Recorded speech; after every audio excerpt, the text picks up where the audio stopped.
good afternoon, everyone. Thank you for choosing Across the Fence. I'm Will Michael in this afternoon for Judy Simpson. Our guest this afternoon is one of the most respected and recognized photojournalists in the state. Earlier this year, he was appointed chief photographer here at WCAX-TV.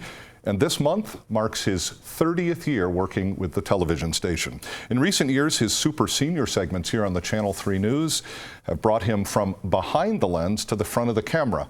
So this afternoon, it's my pleasure to welcome Joe Carroll, whom I know not only as a longtime colleague, a good friend, and certainly an outstanding photojournalist. Good afternoon, Joe. Thanks. Thank you, Will, for having me. This is a treat.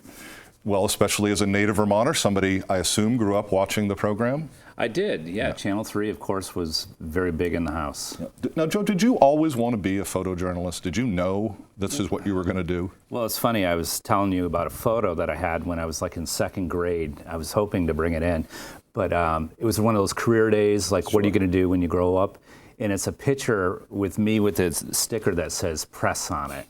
So you did know. Well, I guess, but photography was something that I started taking up as a passion when I was about 12. Yep. My dad was a still photographer. Still photographer, yep. And he went into banking because the photography business wasn't doing it with a family of 3 boys. And what happened was the darkroom was empty, so I went in one day and started using it. Tinker around? Got the photo bug, if you will. Yep. Yeah.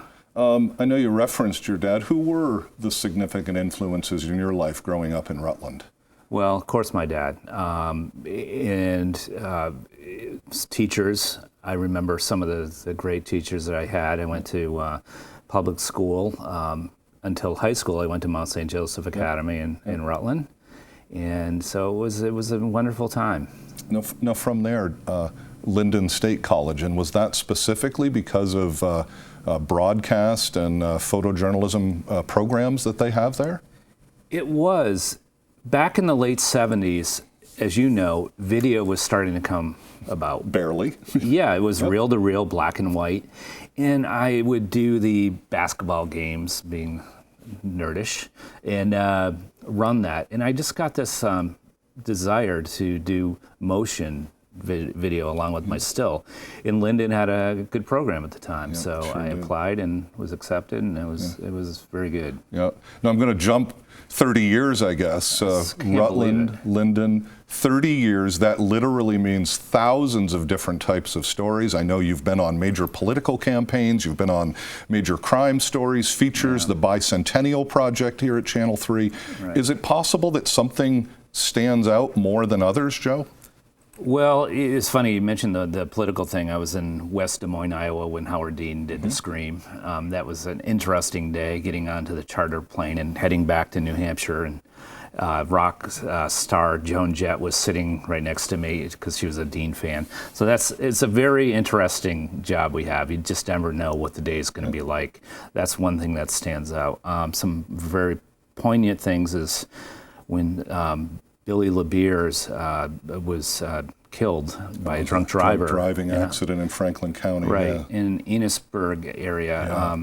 Billy's mom came with a photograph, and it was just such a powerful image. It was something that really stands out. She was caressing the photograph and knowing that she's lost her boy. Well, one of the things that does stand out, not for me, but I know for all viewers, your ability to get up close, your ability to relate those stories. And that's particularly true with these super senior segments.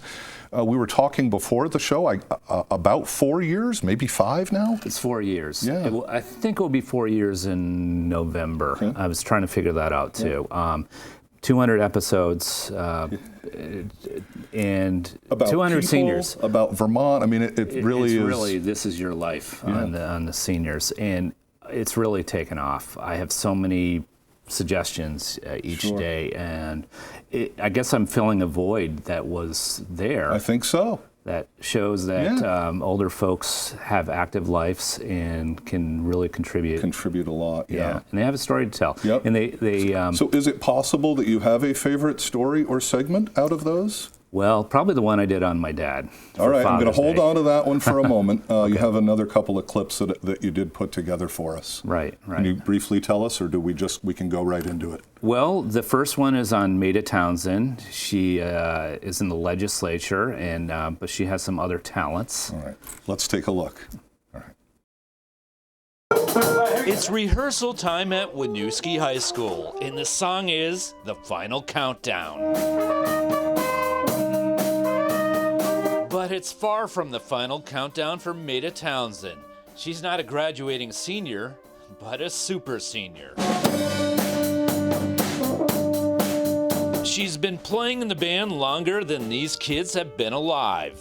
It helps them see that people of any generation can make music. They don't have to stop playing their instrument when they graduate from high school. Maeda retired from Winooski High School in 2008, ready for fun and adventure. Well, it was actually 2 weeks. Just 2 weeks after she retired, her mother was diagnosed with Alzheimer's. The decline was rapid from there. You have a paper before you that says. After her mother died, Maeda took on another challenge, running for the Vermont State House, representing South Burlington. The things that I care about really deeply. Maeda has been in the legislature for 2 terms. She says with budget woes, this year is the most stressful. Maeda relieves her stress here, Letty Park in Burlington. She's the first to arrive almost every morning before 6.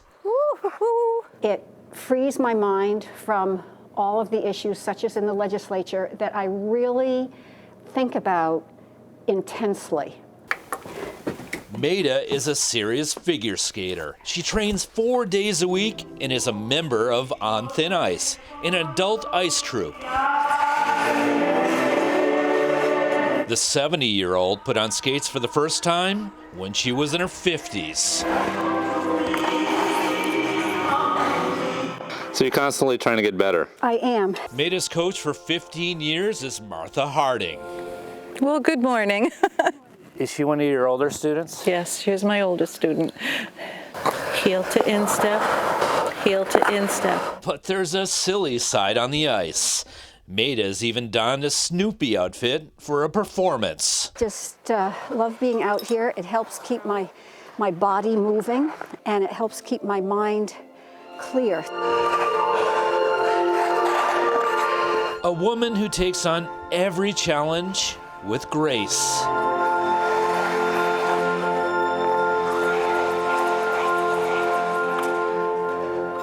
Good job. At the back of the old River Arts building in Morrisville, Stub Earl is king of the kitchen. I think we better get those out. It's called Stub's Old Fashioned Fish Fry, all you can eat 4 times a year. There are 1,486 perch to be devoured, and there won't be any leftovers. Okay. Why do you come? Because I love him. No advertising, it's a personal touch. Just a friend calling other friends from a list of past participants. Hi there, I'm calling for Stubby Earl. He asked me to be sure y'all knew about his fish fry tonight. Stub Earl's life has been, well, as stormy as the weather. Married 4 times, he also had a drinking problem. Yep. Well, I started drinking when I was 12, 13 years old, but a little bit. But then when I got to be 20, 21, 22, I'd always have a cold coffee in the morning, 16-ounce Budweiser. Stub says he loved Budweiser like mother's milk. But after the 3rd DWI, he hit a low point. You were so depressed you wanted to commit suicide. Oh, yes. Yeah, that's a fact. That's a fact. Stub says he was ready to put a garden hose up to the tailpipe and turn up the country music. But he says he was too lazy and too drunk to do it. Soon after, he reluctantly went to Alcoholics Anonymous. It changed his life. He's been sober for almost a decade. Do you have any desires to have a Budweiser? Yeah, I think about it. But I don't have that compulsion to drink, but I think about it. That's why the 73-year-old still goes to AA meetings 3 days a week. I don't know too much about heaven and about hell, but I know one thing. The decisions I make when I wake up in the morning, well, I'm going to have a pretty good shot at living in heaven in the Garden of Eden that day.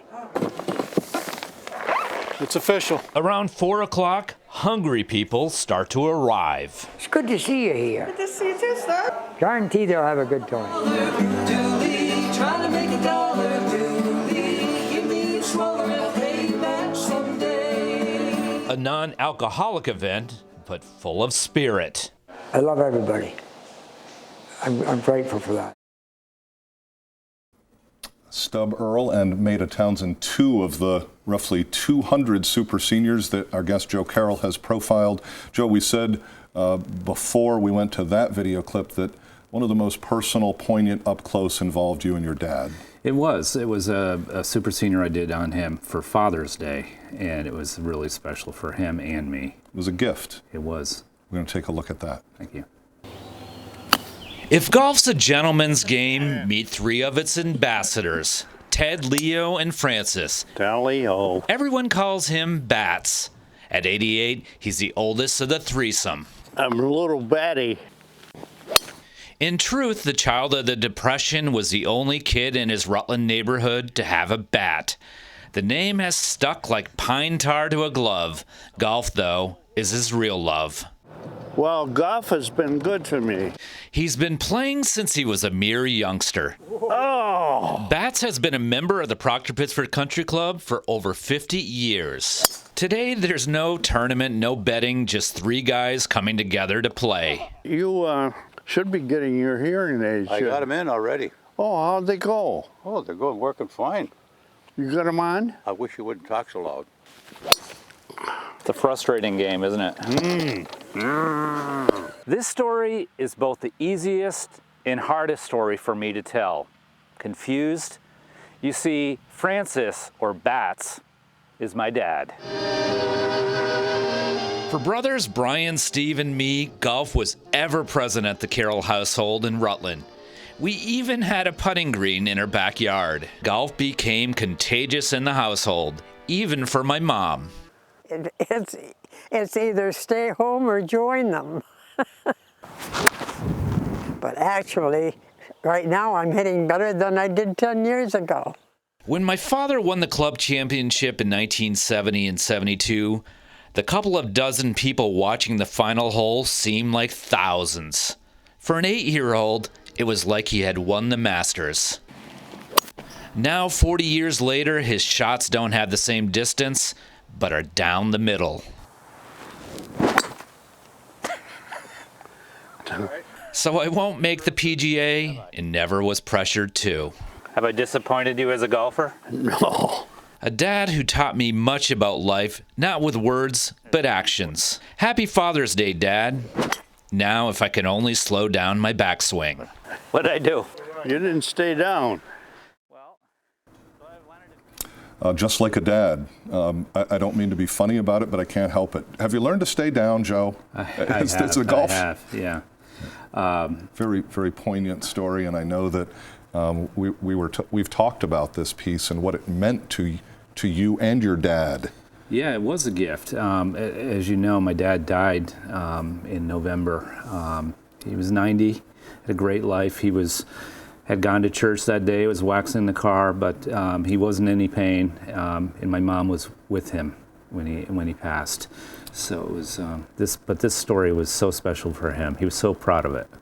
Well, I know that you are and should be as well. We've talked about it. You said this at the beginning. He was the greatest influence in your life. He was, because his photography. He was one of these guys that loved technology. He was probably the first guy I knew had a digital camera and an iPad, and he had all these things that he would really try hard to use. Mm-hmm. And it was something that I hope when I'm 90, that I still have that curiosity that he did. And you be your own super senior. That's a story I can't envision. Yeah, well, I'm hearing those now. You're talking about your dad embracing technology, and we do only have about a minute left. There's been so many changes, Joe, in 30 years. How has it changed what you do or how you do your job? Well, it's amazing. When I first started, we didn't have satellite trucks. We didn't have the internet. the news business has changed so much, and nowadays you have these things where people are taking videos. And just a little thing that I would suggest for anybody who takes videos is don't do this when you're taking it, do this. I know it's awkward, but you'll get a much better video for your television and computer screen by doing that. And an added benefit, short. tips from the pros. I do need to stop us there. We'll have to have you back because we're out of time. Wonderful to have you in, Joe. Thank you. Thank you, Will. That is our program for today. We know you have choices, so thanks for choosing us. For all of us here at Across the Fence, I'm Will Michael. We'll see you again next time.